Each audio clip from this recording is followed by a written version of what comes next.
Well, let's go to one last story here today, Jim. This one broke yesterday, I believe. I have an article here in Variety. Vince McMahon docu-series next Netflix premiere date, or sets Netflix premiere date, excuse me. Sticks, Nicks, Hicks, Picks.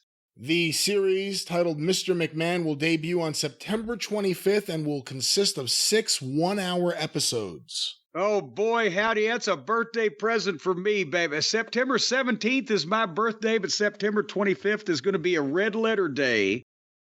Because remember that Vince McMahon special that we wanted to be something, and it was just caca? On Vice, yeah. That Vice did. It wasn't the Dark Side crew. It was Vice just going into business for themselves, apparently. Brian Solomon was good on that, talking about like the early stuff, and then they just, went off in a whole nother direction. Yeah, straight down.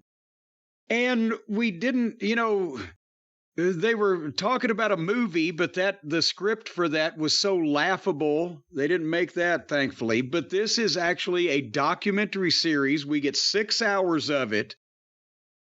And they're not beholden to Vince's whims on Netflix is going to be carrying WWE programming, but they don't have to inflate Vince anymore. Now, if this was a hit piece on Nick Khan or Ari Emanuel or something, there might be a problem. But now, what kind of trouble are they going to get in if they fucking tell a little bit more of the truth? It should be fascinating, especially with the interviews that I understand they've done, the length of the interviews and the number of interviews with all kinds of people in and around Vince's periphery for a long time. The thing that worries me is Bill Simmons. He's done some great stuff, 30 for 30 on ESPN. There are some amazing episodes I love.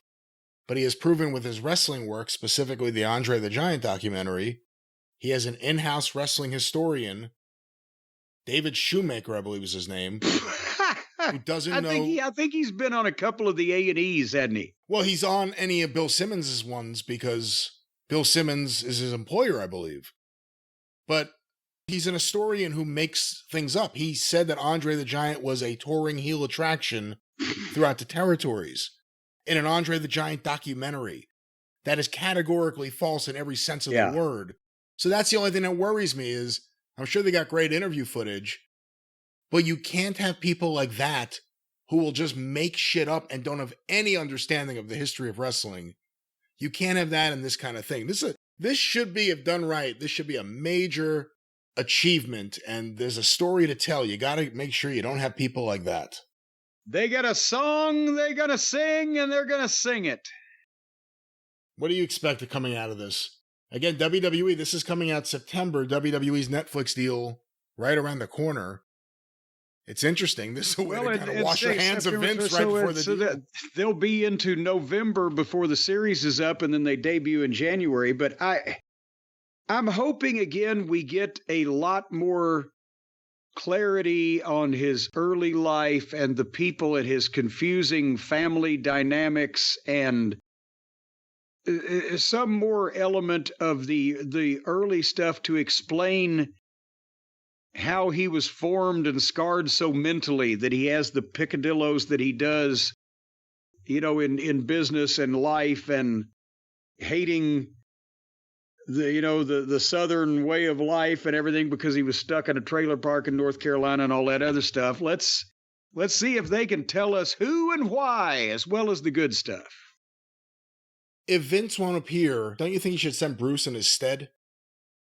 I don't know if Bruce wants to take a swing at this one. You can commentate on Vince's reasonings for doing things with specific talent, but when you try to get into psychoanalyzing Vince, if you want him to stay on your side, you don't want to take a swing at that at all. You want to drop out of the batting order on that one, I bet you.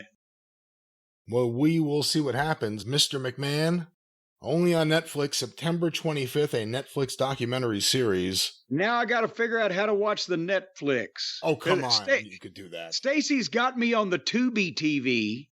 T-U-B-I, Tubi TV. They have classic Abbott and Costello, Laurel and Hardy, all kinds of old TV shows.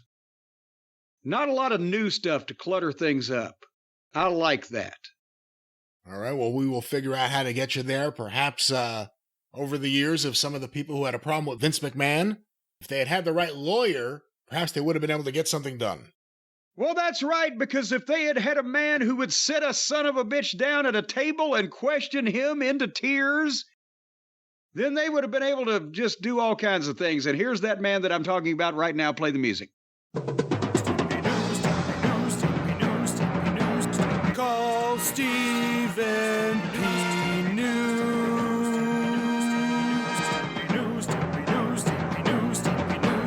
If you need to sue.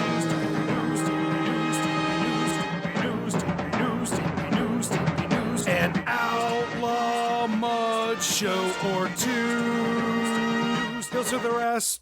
Yes, ladies and gentlemen, if you have some weasel in your life that has wronged you or stolen from you, lied to you, cheated you, misrepresented you, harmed you, damaged you, or otherwise inconvenienced you in a legal fashion through negligence, incompetence, or just outright greed, then the man to call is Stephen P. New at newlawoffice.com, 877-50-STEVE, if you'd like to see him sit down and systematically rock a man's world and change his life by revealing all the different ways that that individual is screwed up and how he's going to be brought to heel by the American jurisprudence system.